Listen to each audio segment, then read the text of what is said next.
everyone, and welcome to my new podcast, the Endzone Report. You probably recognize my face or my voice from my movie review podcast, Cinematic Reviews. Well, now I'm tackling the NFL. When I'm not watching movies or talking about movies, I'm thinking about football, I'm talking about football, and I'm even playing fantasy football. Yes, I've grew up my whole life watching football with my family every Sunday, and now that fantasy has become a huge important factor into that with my family and my coworkers and my friends.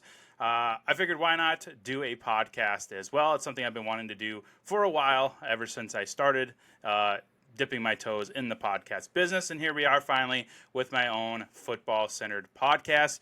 This will be an episode a week podcast. I'll be going over the biggest headlines of the week in the NFL. We'll have a section of the episode where we focus on fantasy stats, fantasy strategies, and other reactions to the fantasy side of the NFL. I'll also be giving my reactions to all the games that happened that week.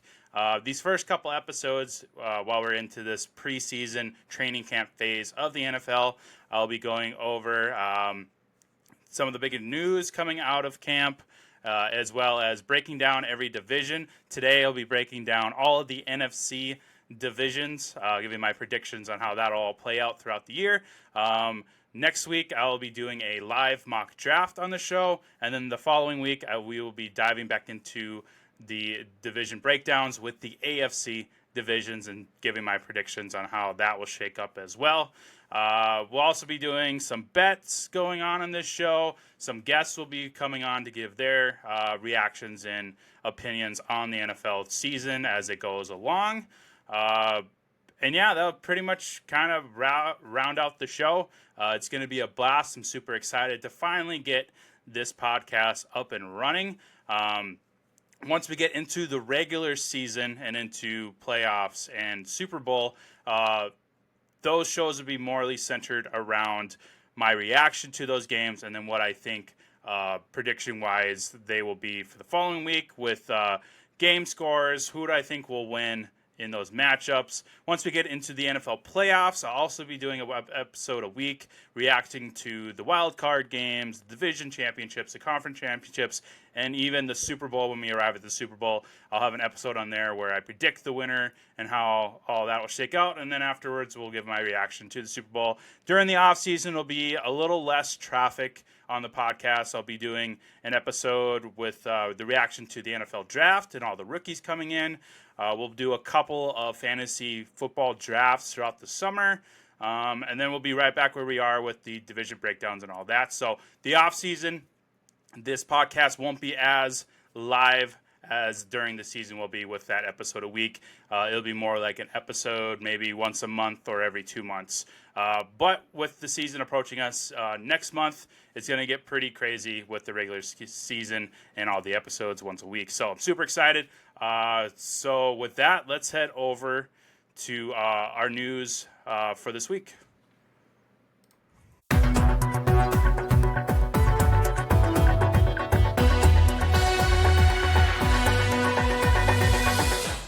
So looking at some of the bigger headlines that have happened this week, we've had the final decision on the Jordan Addison situation.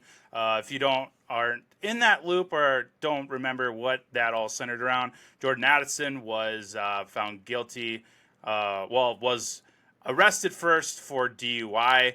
He then, after a long legal process, pled down to what they referred to as wet reckless, which in my brain is still a DUI. So he will be suspended for the first 3 weeks. Jordan Addison, of course, wide receiver of the Minnesota Vikings. I'll be talking about them on the show today. So we're going to kind of go over where I think the team will do in those 3 weeks, who will be taking over. Will it be TJ Hawkinson, their tight end? Will it be the rookie Felton? Will it be Jalen Naylor, who's been there for a couple of years? Or will it all fall on Justin Jefferson? We'll kind of cover that. So that is the first confirmed and all those legal. We, of course, have the pending Quinshon Judkins, the rookie running back from the Cleveland Browns, who was arrested on domestic violence charges. And then, of course, we have the Rashee Rice, wide receiver of the Kansas City Chiefs, who is still dealing with his legal stuff with the criminal mischief that he committed in that horrific crash in Texas, which took the lives of, I think it was 4 people. So we're still waiting. I think most people are anticipating Rashee Rice getting at least 4 to 6 game suspension. If Jordan Addison got 3 games for the DUI, since the Rashee Rice charges seem pretty serious, I gotta imagine the NFL is probably going to come at it with the 6-game suspension. So in my fantasy drafts, I've been kind of going in there with the mindset that Rashee Rice is probably going to miss the first 6 games, which is very detrimental to Patrick Mahomes and the Kansas City offense as a whole. So just be aware of that. We are in draft season. August is a pretty heavy month for all those fantasy drafts going on. So keep an eye out on the Rashee Rice, and I will update you as we get word on a suspension. And then Quinton Judkins, he still hasn't signed his rookie contract. So he's technically not an NFL employee. So his situation is kind of tricky and unique. So there's been rumors that he could possibly be not even a Cleveland Brown at all. They may just decide to part ways. Maybe they do end up signing him depending on what legal ramifications come forward and what the NFL lays down on him as far as a penalty. But we'll see what those 2 cases. Those are kind of the 2 big things that a lot of fantasy drafters are kind of just want an answer for before draft season is finished up. So more news on that, hopefully within the next few weeks as we approach week 1. Kyren Williams, running back of the Los Angeles Rams, finally got his extension that he's been wanting. 3 years, $33 million, $22 million, I believe, was guaranteed. So he is indeed their running back 1. There have been rumblings that maybe they don't sign him to an extension. He finishes out his contract and moves on. And then that would bring in, Blake Corum, who they drafted. They also drafted another rookie running back this season. But nope, with this contract extension, they pretty much said that Kyren Williams is our dude for the next few years. So that is good. Keenan Allen returns to the Los Angeles Chargers on a 1-year deal for $8 million. So he will reunite with Justin Herbert and help out that offense, which has Ladd McConkey and the newly rookie Trey Harris and the abysmal Quentin Johnston. Wow, I completely forgot his name because he's so unforgettable. And then Tyler Huntley, quarterback. I think he was with the Dolphins. He is now back with the Browns. I couldn't find any kind of contract details on that, but he did sign with the Cleveland Browns, adding more confusion to that quarterback room where they already have the 2 rookies in Dylan Gabriel and Jadir Sanders. They also still have Deshaun Watson. They have Joe Flacco back again. They have Kenny Pickett coming there from Philadelphia. So that quarterback room just got a lot crowded. I got to imagine 3 of those guys are going to get cut before week 1. This preseason is probably going to be tryouts for all 5 of them.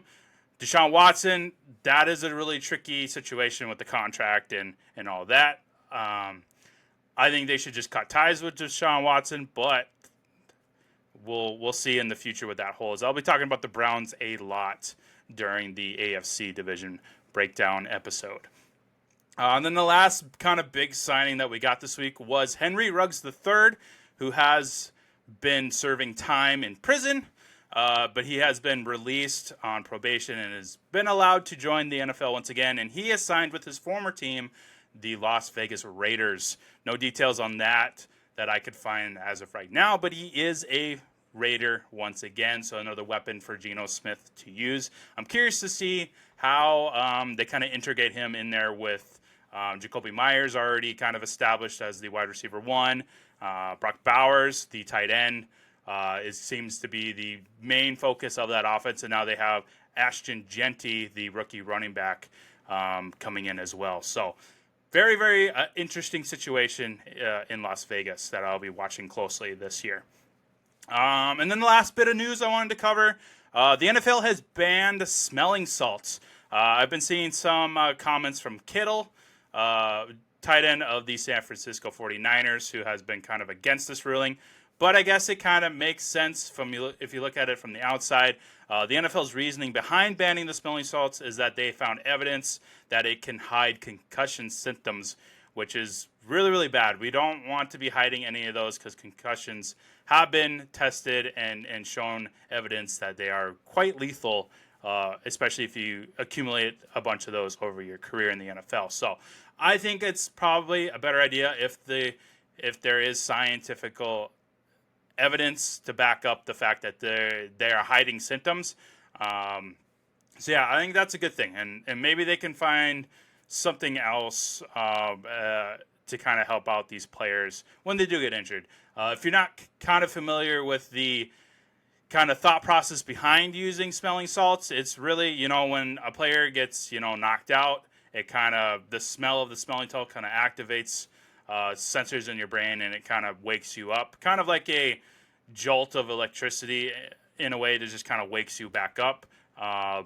But I guess they have been known to hide those concussion symptoms, maybe because, the player wakes up from the smelling salt, so they think they're fine. Maybe it ends up masking what that injury, maybe even more severe. So I think, in my opinion, that is a pretty good ruling on that. I don't want these players to get hurt.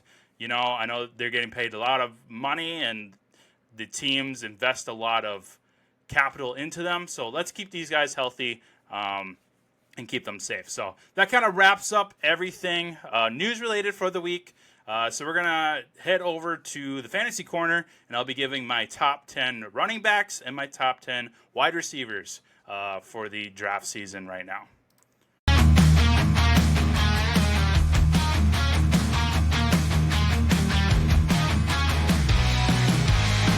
So for today's fantasy corner, I'm going to go through my top 10 running backs and my top 10 wide receivers. These rankings are for redraft. I will be doing separate rankings for Dynasty, since that is a different strategy. If you're not familiar with the Dynasty platform, that is where you draft your team at the beginning, and then you just keep that team forever. You draft rookies everywhere, similar to the NFL draft.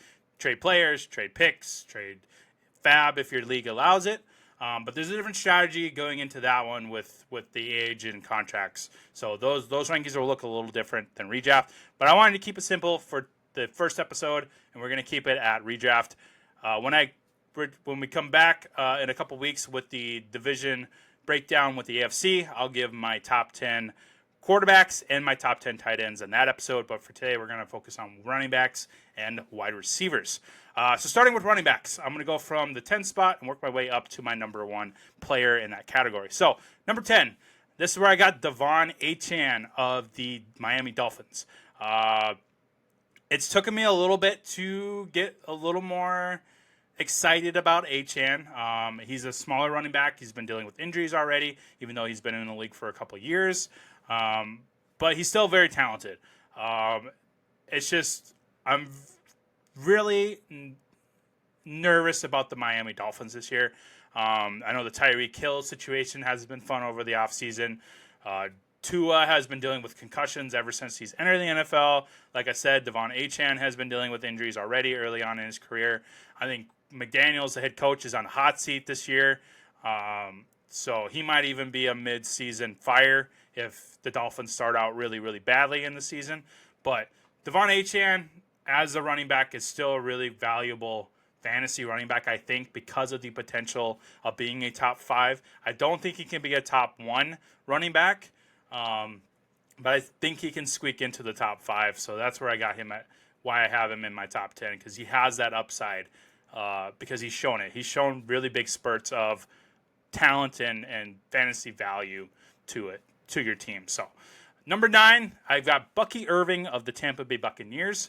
Very excited about Bucky Irving. He showed a lot of really, really good promise last year. He went undrafted in a lot of leagues last year. So whoever was smart enough to grab him off the wire probably won their league or made it to the championship because of Bucky Irving. He ignited that offense behind him. So I got him at number 9. Super excited about him this year. And you can get him and Achane kind of late in the second round, depending on your league mates. I know quite a few people have been taking Bucky Irving super early in that second round, but I've been in plenty of drafts where I can get him at that 2-3 turn for sure, and that's a really good value, I think. Number 8 is Jonathan Taylor. He's been falling a lot in drafts. I've been able to scoop him up as late as the middle of the third, even the fourth round sometimes, depending on your league's formatting.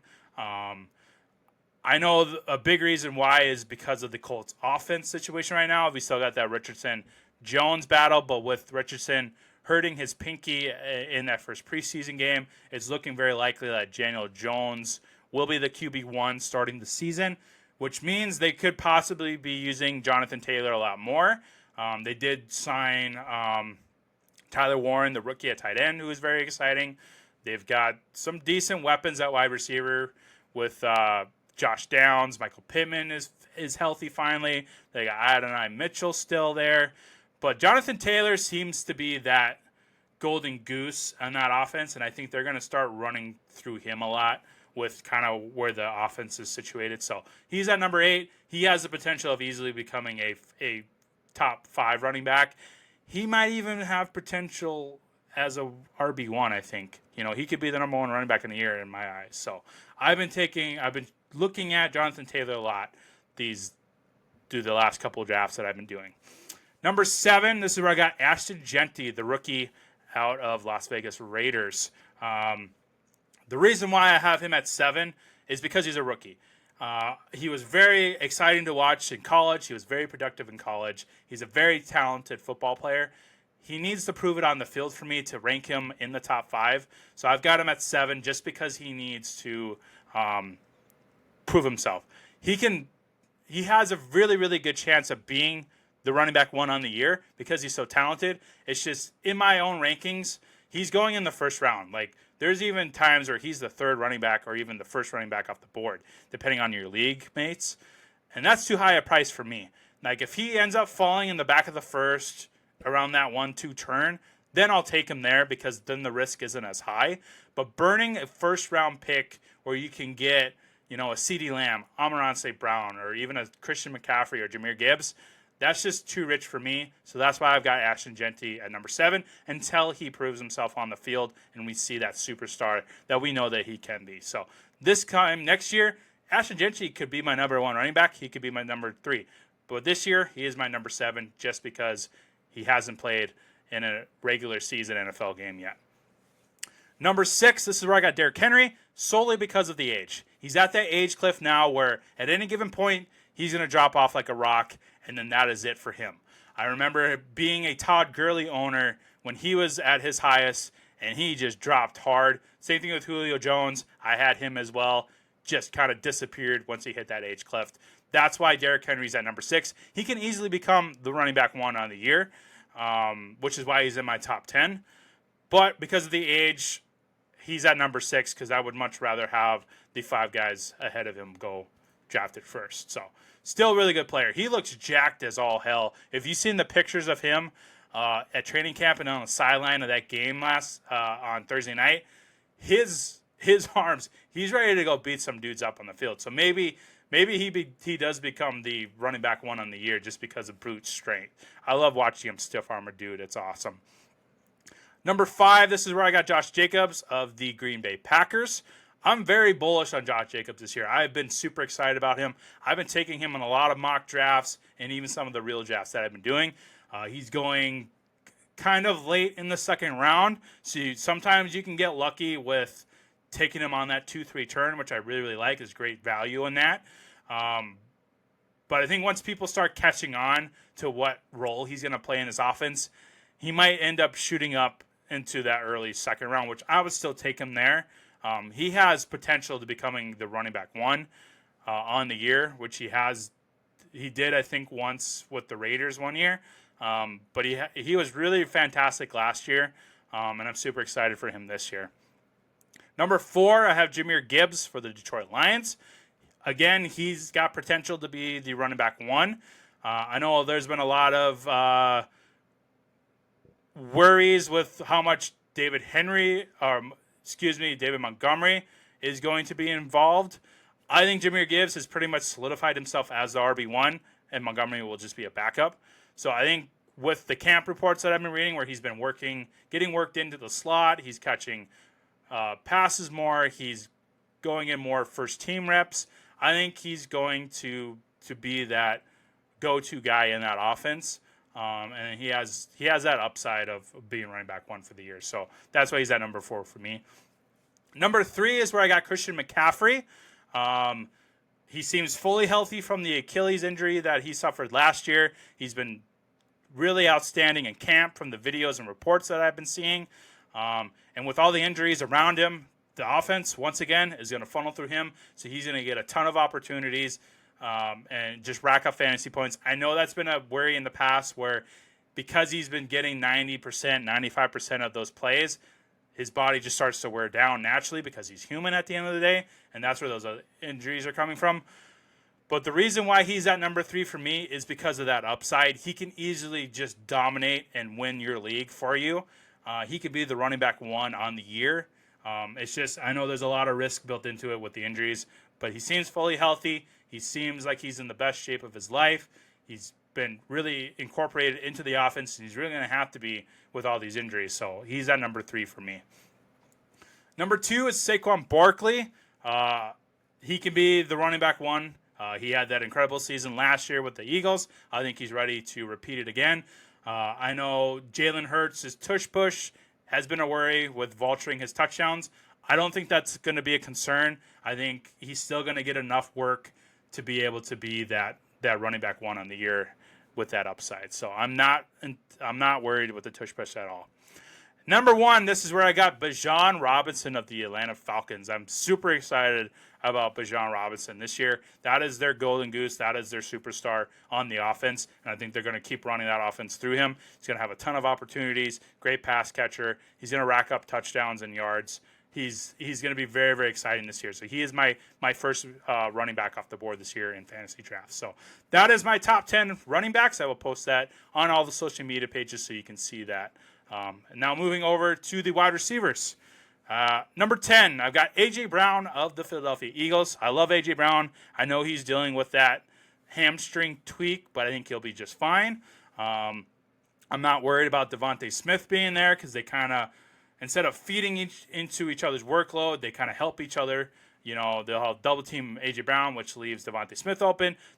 Defense will see that, so they start to double cover Smith. So then A.J. Brown has the ability to be open, and Jalen Hurts seems to have a pretty good connection with A.J. Brown to get him those touchdowns and those yards. So A.J. Brown, definitely in my top 10. Love A.J. Brown.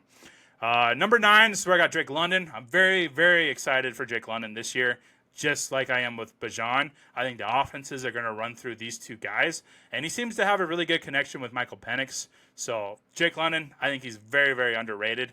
You can get him easily in that second round. Maybe he'll even fall in the third round, depending on how your league mates are drafting. So very underrated.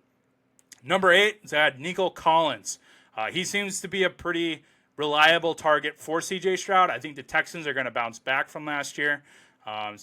Stroud is going to take another step forward in his career. Nico Collins is going to be a great weapon for him.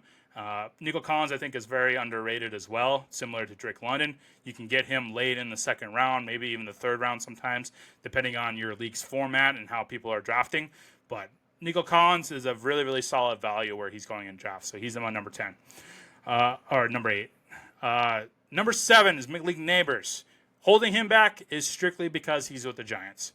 If he was with any other team, like the Lions or the Vikings or the Buccaneers, any of those, he'd be my top 3, top 4 maybe for wide receivers. But because he's with the Giants and how that offense is and how that offense is ran by coaches, he unfortunately has to pay for that, and he's only number 7 in my rankings. But he's still really good. He has that upside of being a top wide receiver if given the opportunities to it. It's just he's been having really, really bad quarterback situations that he has to deal with. So he's at number 7. Number 6, Brian Thomas Jr. of the Jacksonville Jaguars. He was a huge, huge excitement to watch last year. Came out of nowhere, just dominated the field. He's a great wide receiver, great NFL player. Super excited about him this year. Definitely in my top 10 for sure. Number 5 is Puka Nacua of the Los Angeles Rams. Love Puka. Came out of nowhere. Very, very late draft pick in the NFL draft that year. I think he was like a 6th or 7th round pick. Now he's a top 5 wide receiver in my eyes. Very excited about him. He's got a good connection with Stafford. If Stafford can stay healthy, I know that's been a huge reason why Puka has fallen in drafts recently because of that Stafford injury. But I think he'll be just fine. Puka is so good. I don't think it really. I think he's quarterback proof, similar to Chase, Jefferson, and Lamb. So he's at number 5. Number 4, I've got Amon-Ra St. Brown of the Detroit Lions. I love St. Brown. I think he's very underrated. You know, a lot of drafts I've been seeing, Brian Thomas goes before him, Puka Nacua goes before him, even Malik Neighbors goes before him. Sometimes I've even seen A.J. Brown go before him. Amon-Ra St. Brown is fantastic. He's going to be a really good weapon for Jared Goff in Detroit. Very talented. He's a yards machine. He's a touchdown machine. He's really, really fun to watch, and he's a great athlete. So he's my number 4 off the board. Number 3, CeeDee Lamb of the Cowboys. Super, super exciting player to watch. I love his connection with Dak Prescott. I think him and Dak Prescott are going to light the league on fire like they did previously. If Dak can stay healthy, that defense is going to be horrendous. So Dak is going to be in situations where he's just going to have to chuck it downfield to Lamb, and Lamb is just going to soak up those yards and those touchdowns. So he's my number 3 off the board for sure. Number 2, Justin Jefferson of the Minnesota Vikings. I know he has been falling a lot in drafts. He's been going behind CeeDee Lamb, St. Brown, Puka Nacua. Malik Neighbors is going before him in some drafts because of the J.J. McCarthy situation, and now with the reports of him not practicing with that tweaked hamstring. I think he's going to be fine. He's going to bounce back from that hamstring. I think J.J. McCarthy is going to be an exciting player to watch. He's going to feed Jefferson the ball. Jefferson is going to be a top wide receiver like he always is. So he's number 2 off the board for me. Then number 1, Jamar Chase of the Cincinnati Bengals, the wide receiver 1 last year, the Triple Crown winner. I know a lot of people are like, well, Chase is going to regress back. I'm not going to pick him first this year. I'm picking him first. He's one of those players that could win back-to-back Triple Crowns if he really wanted to. Granted, historically, he's probably going to take a step back either in the touchdown department, yards department, receptions department, whatever it is. He's got a really good connection with Joe Burrow. That defense is horrendous, so they're going to be chucking that ball just like the Dallas Cowboys are. Jamar Chase is going to soak up those yards, soak up those fantasy points. He's going to be really good. He is my number 1 wide receiver off the board, and not just because I love Joe Burrow, maybe a little bit, but he is definitely the one guy I'm going to target if I have the 101 or if he falls to me early on in that draft. So those are my top 10 wide receivers. I will post those as well so that you all can see those. Let's head over to today's Division Warfare.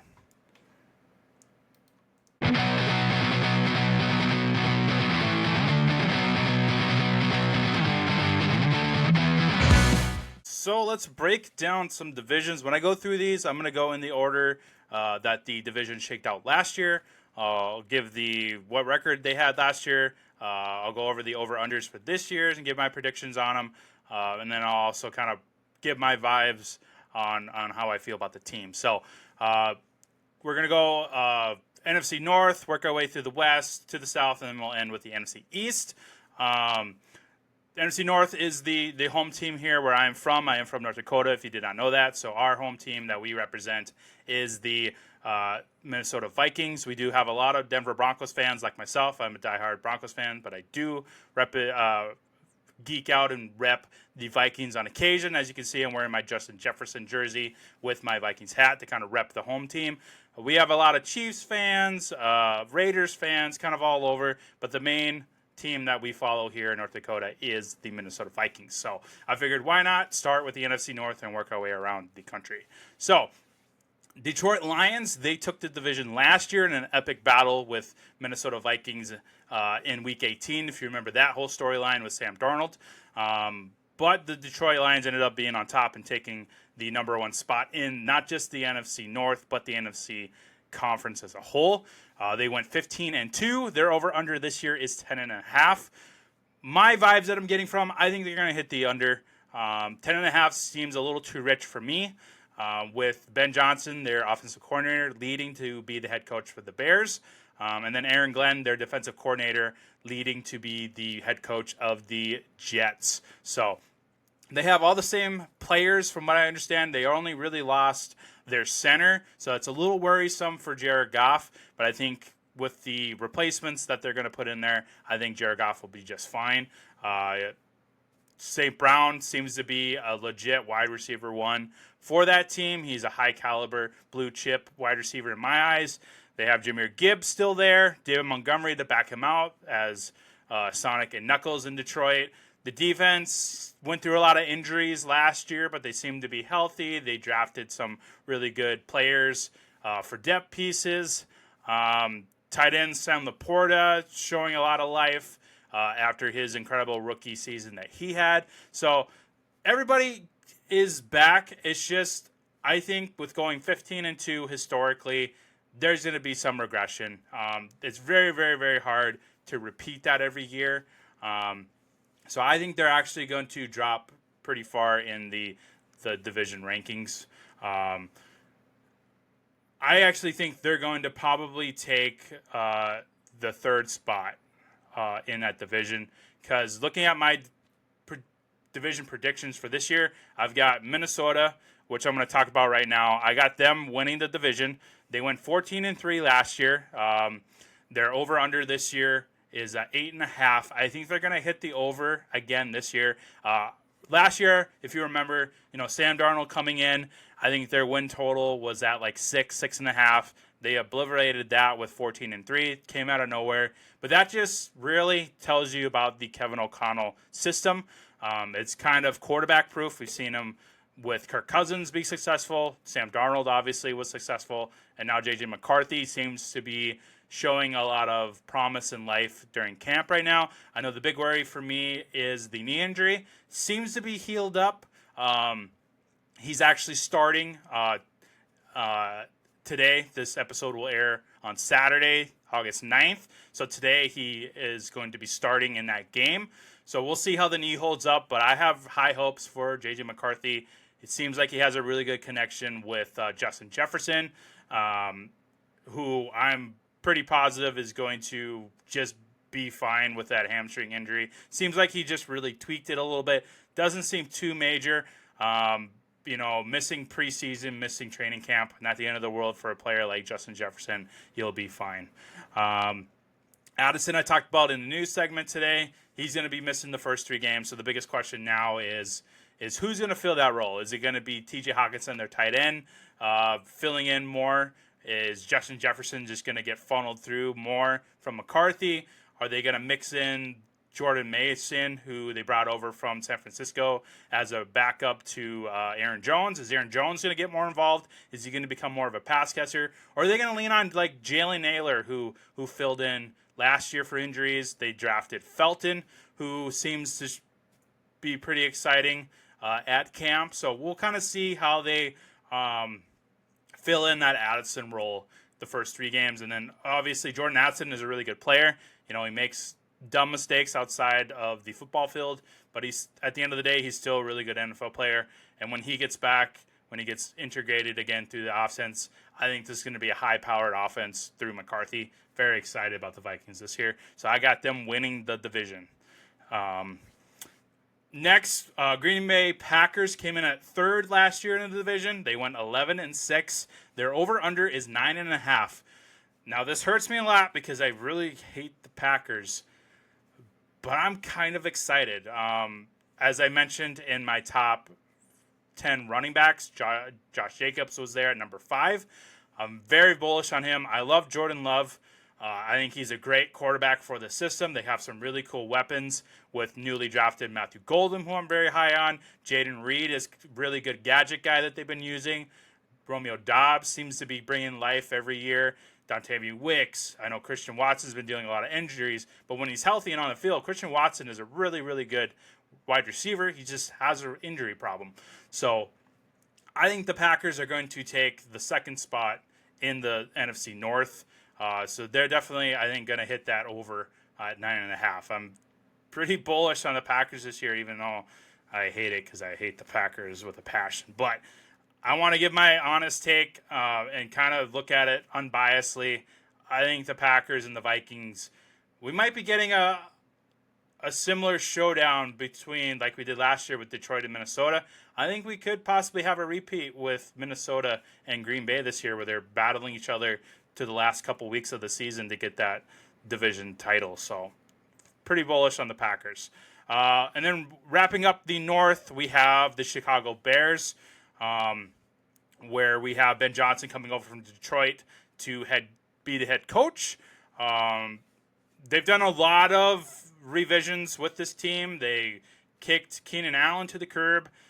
They've still got DJ Moore there. They've got Rome Odunze, who they drafted last year, in there. So maybe we'll get him more integrated since Keenan Allen is out. They drafted Luther Burden, who I think is going to be a really good weapon for Caleb Williams, even though I'm not that high on Caleb Williams. I think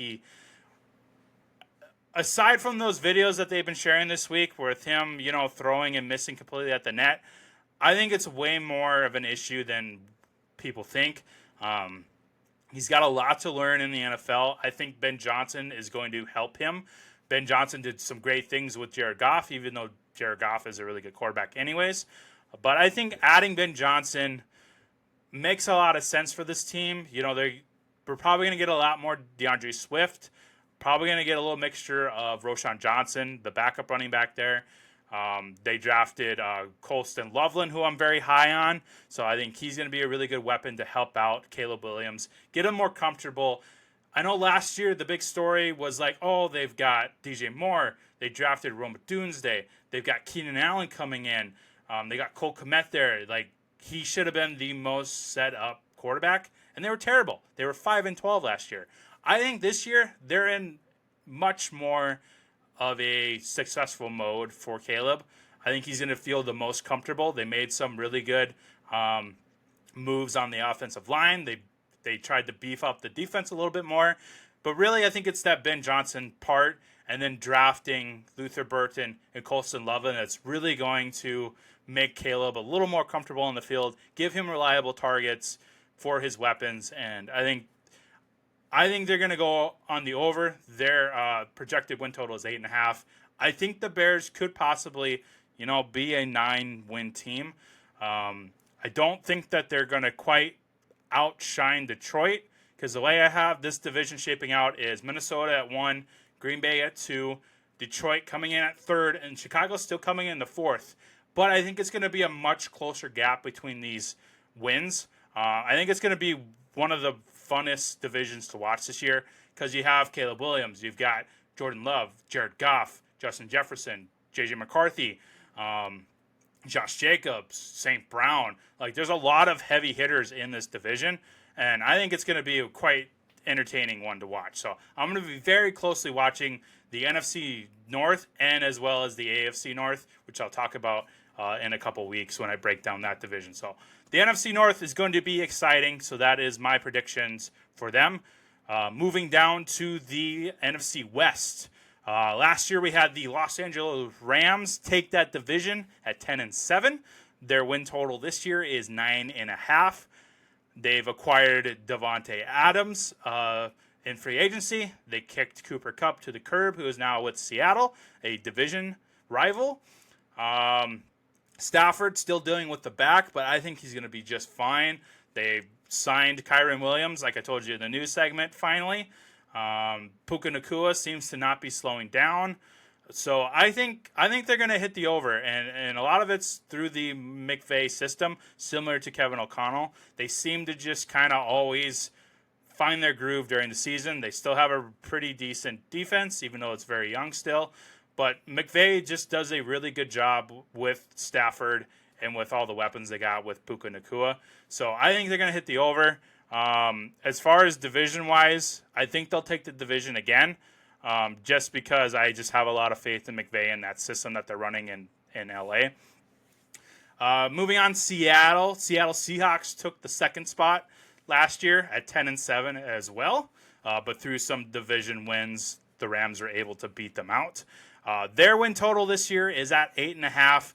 They made so many moves this year. They basically kicked everybody out the door and brought in some new players. I think they're going to be the under on 8.5, and I actually think that they're going to fall to the bottom. I think they will be last in the division this year. So that's just the reality of it. They got rid of DK Metcalf. They've got rid of Geno Smith. They got rid of Tyler Lockett. They brought in Sam Darnold on a crazy contract. They brought in Cooper Kupp from the Rams. They kicked out Noah Fant. They drafted Elijah Arroyo, who seems really good. So yeah, they just basically cleared out. I know they've really focused on the defense, but that's going to only get them so far. This offense just seems to be really held in duct tape. I know they still have Jackson Smith-Njigba, who has been a really outstanding player for them. It's just all eyes are going to be on Sam Darnold and how they incorporate Cooper Kupp in his older age. We're going to see if Sam Darnold, if last year was kind of a one-off, was it just because of the Kevin O'Connell system, or does Darnold actually have some juice in him, and it's been in him all along. He's just been with some terrible teams in the past. So that's going to be my main focus, is how does Darnold succeed in this offense that basically wiped the board. Now, if DK Metcalf was still there, I would feel so much better about this team because I love DK Metcalf. I was kind of bummed out when I saw that he went to the Steelers, but that trade made sense for Pittsburgh. And I'll talk about them too in a couple of weeks. There's a lot of changes that have happened with Pittsburgh. But yeah, if DK Metcalf was still here, I would feel way more bullish with the Seattle Seahawks. It's just with all the moves that they made in free agency, especially with Geno Smith getting kicked out too. It's really unfortunate, but I think they're going to fall massively in this division and as the NFC as a whole. I can't see this team unless Sam Darnold does a surprise like he did last year. This system is nowhere near what Kevin O'Connell's is in Minnesota. It's nowhere near what McVay's is in the Rams, LaFleur is in Green Bay. This team, I just have really, really bad vibes around it. So I'm going in the under for sure, and I have them last in the division. Arizona Cardinals came out number 3 last year at 8-9. Their win total is at 8.5. I'm going with the over on this one. I think Kyler. I actually was at training camp in Arizona last week. Kyler looked actually pretty good. I know he threw a couple of interceptions, but he looked good. He wants to be more mobile. He was running around at camp when I was there. Marvin Harrison is still banged up, but I think he is going to kind of take a step forward. You know, he didn't really do anything outstanding like we've seen in the past with wide receivers like Jamar Chase, St. Brown, Justin Jefferson. But I still think he has that potential of being a blue chip wide receiver, just talent-wise. It's just he's been injured, and I don't think the Arizona Cardinals has really found their momentum to support him in a role. But I think this year is where they'll finally click with Kyler. They still have Trey McBride at tight end, who seems to be their go-to. Everything funnels through him. James Conner, if he can stay healthy, is a huge help to their offense. If he does go down, which he has in the past, I think every year he's been pretty much injured. They have Trey Benson, who is a really good running back. They drafted him last year. So he's a really good backup there. They signed Zay Jones in free agency to help out the wide receivers because Michael Wilson's been injured. And they really don't have like a solid number 2 wide receiver in Arizona. It's really Trey McBride at tight end and Marvin Harrison, really, that Kyler's throwing to. He'll dunk some passes to James Conner every now and then. But they really need to figure out their wide receiver 2 situation. And maybe Zay Jones will find some success in this organization. So I'm going with the over on the Cardinals. And then wrapping up the West, San Francisco 49ers, believe it or not, took last in the division at 6-11. They dealt with so many injuries, which was a contributing factor to this record and kind of how their decline was just rapid, especially losing Christian McCaffrey. Brandon Ayuk is unknown timetable on when he'll return from his injury. But CMC is fully healthy. He looks great at camp. I don't know if they're going to start him in preseason at all.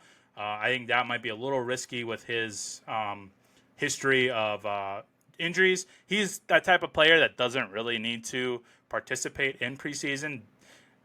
Sometimes he really doesn't even need to do it at training camp, but I get it. You got to keep the body fresh, keep it loose. get acclimated into the system. But having him back is a huge win. But unfortunately, I don't think it's going to be enough. Their win total, by some weird reason, is 10.5 with all these injuries. I think they're just going to massively hit the under on that one. Maybe they'll surprise. Maybe the injuries end up working out throughout the year. Maybe Brandon Ayuk does come back, and it's a huge help to Brock Purdy. And I love Brock Purdy. They still have George Kittle. Juwan Jennings showed some spurts of success last year, but he is injured with the calves. Demarcus Robinson, who they got in a trade with the Rams, he's got some legal issues coming in. Cowing is injured. Ricky Pearsall is coming back from that gunshot still, so he's still trying to find his position on the team. But yeah, I'm going with the under on that. So looking at my prediction for the NFC West, I've got the Rams at number 1. Even though I got the under on the Niners, I think they're still going to sneak their way to number 2. But this is a really tough division because, Arizona Cardinals and Seattle Seahawks in the past few years haven't really shown a threat. Seattle has shown some life with Geno and DK Metcalf and Tyler Lockett. But with those guys out the door, I just don't see them pulling much of a threat unless Darnold does his magic like he did last year with O'Connell's system. But so I got Arizona at 3 and Seattle at number 4 to wrap up the West as my prediction. So that's where I was looking at right now, just because of all the injuries in that situation that they're dealing with in San Francisco. Heading on over to the NFC South. Last year we got the Tampa Bay Buccaneers taking the division at 10-7. Their over-under this year is 9.5. I've got the over on it. They extended Mayfield. I know the Godwin injury seems pretty worrisome, but I think once he gets healthy, he's going to be a huge weapon for Baker Mayfield. They've got some young wide receivers in Buka and McMillan, who they got last year. He became quite a big weapon for Metcalf when Godwin went down. Chris Evans is still somehow pulling out 1,000 yards out of his butt every year. They've got Bucky Irving. They got Rashad White backing him up. Cade Otton kind of showed spurts last year. So they do have a new OC once again. Josh, I think it's Grizzard is how you pronounce it. So every year the joke has been Baker Mayfield has a new OC every year. Here is number 7, I think. But it seems to not slow Baker down. He's gone through 7. He's been successful ever since he's been with Tampa, and I think he's going to lead them to another very successful season for sure. At number 2 came in the Atlanta Falcons at 8-9. Their over-under is 7.5. I've actually got them at the under. For some reason, Kirk Cousins is still rostered. I think the latest rumor I've heard is that Sam Howell, who is with the Minnesota Vikings, has really been underperforming at camp. So there's been rumors and speculations that maybe Minnesota reaches out to Atlanta to acquire Kirk Cousins once again to kind of mentor J.J. McCarthy throughout the season. And if J.J. McCarthy's knee gives out for some reason, they have a quarterback that has been in the system for many years and has a relationship with O'Connell. So we'll see. TBD on the Kirk Cousins situation. But right now, Michael Penix Jr. is the QB1 for that team. Still got Drake London. Darnell Mooney has been dealing with some injuries, but I think once he gets healthy, it'll help out Michael Penix. Kyle Pitts seems to be still chasing that 1,000-yard season he had as a rookie. I've been pretty high on Kyle Pitts this year. I think he's going to bounce back and help out the system a lot. But with that defense with Atlanta, it's just really, really bad. So I think that's what's going to hold them back from winning these games. Bijan is still there as their all-star running back. But I think they're going to fall short, and that's why I took the under on their win total. Carolina Panthers ended up coming in at 3 last year at 5-12. Their over-under is 6.5 right now. I'm going with the over. Bryce Young seems to have learned from his benching last year. He showed some spurt of life at the end of the year. They've got Ted McMillan coming in, who they drafted in the first round. He's very, very exciting to watch. They've got Chuba Hubbard. They extended him.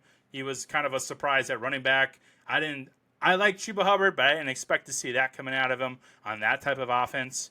They did sign Rico Dowdle, I believe, to back up Chuba Hubbard, but I don't think they're going to need him. Chuba has been injured once or twice, but it hasn't been too conflicting with him. So I'm very bullish on Chuba Hubbard this year too, as in like a fantasy aspect too. So I'm pretty excited to check out the Panthers. I think I got some good vibes coming from them. So I think I'm going to go with the over on the 6.5. On the opposite end, New Orleans Saints come in at 5-12 at the very last of the division. Their over-under is 5.5. I'm going with the under. I think this is going to be the last place team in the league. I think they're probably going to get the number 1 pick in the draft. I don't know. Maybe they compete with the Giants. I think it's going to be between the Giants and the Saints, but there is a potential of the Saints getting the last place in the league. So they've got Kellen Moore coming in at head coach. Derek Carr, if you didn't know, retired early in the summer. So now they've got this camp battle between Spencer Rattler and the rookie Tyler Shough. I'm kind of bullish on Tyler Shough. I think he is much better than Rattler. But TBD on that. They're still having camp battles on those two. Chris Olave is still a really good wide receiver. It's just unfortunate he's with the wrong team. He's a very underrated player in fantasy right now. He's one that I've been really targeting in those later rounds as like a wide receiver 4. Dwan Johnson is still there at tight end. Taysom Hill has been dealing with a lot of injuries. So I don't think he'll really be a factor in the first few weeks of the season for them. Alvin Kamara, they re-signed, so he is still there.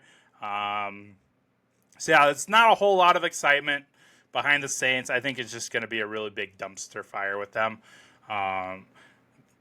They can maybe squeak out 3 wins. I haven't really dived deep into their schedule, but being in a division where you play the Buccaneers twice, it's going to be tough. I think they have one of the worst schedules too, if I remember right.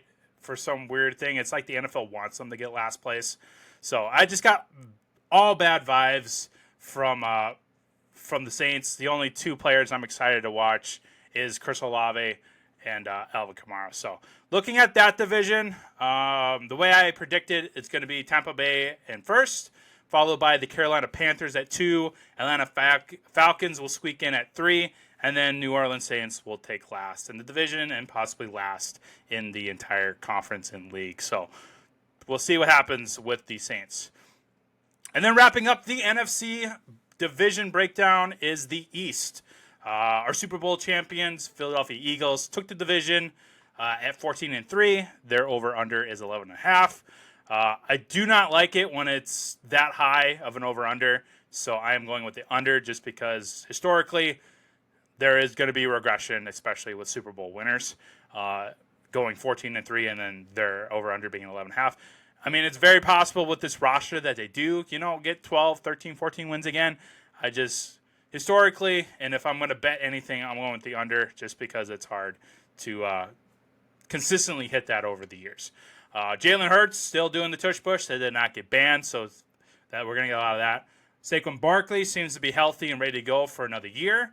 Devontae Smith returned to camp. He was dealing with some injuries over the summer, but he is now healthy. He kind of switched spots with A.J. Brown, who is now kind of dealing with a tweak in his hamstring. But overall, Philadelphia Eagles are going to be great. They got a really good defense still. Really good weapons for Jalen Hurts. Sirianni seems to be running that team like a tight ship, and excited to see what he brings. Maybe we'll get a repeat with the Eagles in the Super Bowl. We'll see, but it's hard to historically bet the over on an 11.5 team just because it's hard to do back-to-back. So number 2 came in the Washington Commanders, surprisingly, with their rookie quarterback, Jaden Daniels, who just ignited the league on fire when he came out. They went 12-5. Their over-under is 9.5. I'm going to go with the over. I know McLaurin, that extension is a huge bit of news coming out of Washington. I think they're going to sign McLaurin to a long-term deal. He'll be the wide receiver one like he always has been. He'll be a great weapon for Jaden Daniels. They grabbed Deebo Samuel from the Niners in the free agency. That is a huge win for Jaden Daniels. It's another reliable weapon and a gadget guy that they can help move the ball downfield. They still got Brian Robinson, who's been a reliable running back. Jaden Daniels, of course, takes a lot of the rushing from Brian Robinson, but he's still a reliable running back for sure. Austin Eckler backing them up in case of an injury. They've got Zach Ertz, who came out of nowhere in his old age, but he is aging out. But they do have Ben Sinnott, who they drafted last year, who I'm very, very bullish on. I think once they kind of get out of that Zach Ertz phase and work in Ben Sinnott more, he's going to be a really, really awesome weapon for Jaden Daniels as well. And they really beefed up that defense as well. So I think the Commanders are going to be a very shining star in not just the NFC East, but the NFC as a whole. So Dallas Cowboys came in at number 3 at 7-10. Their over/under is 7.5. I'm going with the under. I love Dak Prescott. I love CD Lamb. I think they're very talented. Dak is extremely underrated as a quarterback. A big contributor to that 7-10 record was him missing the rest of that season last year and Cooper Rush coming in. They've got a new head coach and Brian Schottenheimer. Matt Eberflus came over as the new defensive coordinator. They picked up George Pickens in free agency from Pittsburgh, so that is a huge help for Dak Prescott. But I'm going with the under on their win total because of that defense. I think that defense is going to be horrendous. I think they're going to have some problems on offense. Jake Ferguson just got re-signed, and the offense is really going to be the foundation for this team. But I think they're going to get tired out, and that defense is really going to drag them down, and they're not going to be able to compete in a lot of these games. So I'm going with the under on the Dallas Cowboys. And then the last team we're going to talk about is the New York Giants, who came in last of the division at 3-14. Their over/under is 5.5. I'm going with the under. Same thing with the Saints. I think this team is going to be a dumpster fire. Brian Daboll is going to be in a beating hot seat at head coach. I think he's going to be the first in-season coach to be fired. They brought in Russell Wilson at QB. They also brought in Jameis Winston to back him up. They drafted Jackson Dart in the first round as potentially their future quarterback of that organization. They still have Malik Neighbors, who is fantastic. He's just with the wrong team. They did draft Abdullah Carter in the first round to help bolster up their defense, but that defense is still going to be shite. Just not a whole lot of positive coming out of camp for this.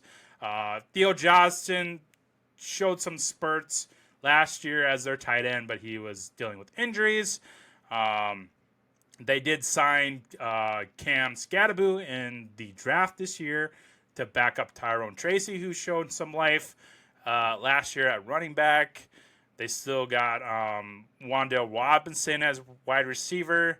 It's just not a whole lot of excitement aside from Malik Neighbors at the Giants. So not a lot of positive coming there. I think Brian Daboll and a lot of those staff members up in New York are going to get fired mid-season this year for sure.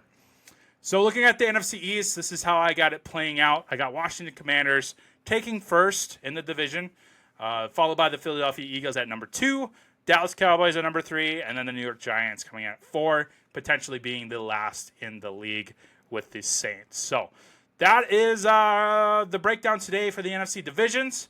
In a couple weeks, we'll do the same thing with the AFC divisions. But next week, I will be doing a live mock draft. It'll be a 12-team draft, 15 rounds, full PPR.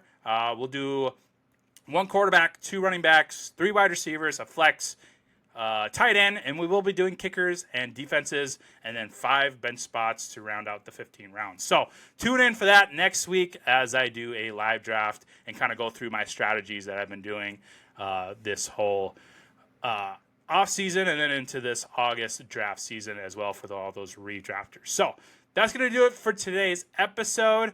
You can check out this video and the rest of the episodes coming out on youtube.com. Then you can also listen to the audio versions on Spotify, Apple Podcasts, Amazon Music, and then any other listening platform that you so desire. So that is the first episode for the Endzone Report. Tune in next week for that mock draft. See you guys.